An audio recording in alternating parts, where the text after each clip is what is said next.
Praise the lord. దేవునికి మహిమ కలుగునుగాక. అందరూ బాగున్నారా? ఈ దినం దేవుని వాగ్దానం, దీవెన. నీవు పట్టణములో దీవించబడదు, పొలములో దీవించబడదు. ద్వితీయోపదేశ కాండం 28వ అధ్యాయం 3వ వచనం. అవును, ఈ దినం నా ప్రభు నిన్ను దీవెనకరమైన స్థానంలో, దీవెనకరమైన స్థితిగతుల్లో నా ప్రభు నిన్ను నిలపాలనుకుంటున్నాడు. గమనిస్తున్నావా? నువ్వు వెళ్తున్న ప్రతి మార్గంలో నా ప్రభువే నిన్ను దీవించబోతున్నాడు.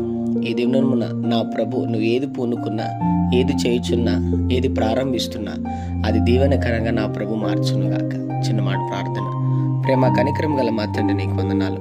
ఈ ఉదయకాల సమయంలో బిడ్డలను మీరు దీవించి బలపరిచి వారు వెళ్తున్న ప్రయాణంలో, మార్గముల్లో, పనుల్లో, ప్రయత్నంలో ఇదేనా మీరు వారికి తోడుగుండమని, నిశ్చయంగా వారిని అన్ని విషయాల్లో దీవించి నీ కృపలో వారిని, వారి కుటుంబాన్ని ఆశీర్వదించమని యేసయ్య నామములో అడిగి ప్రార్థిస్తున్నాం మా తండ్రి.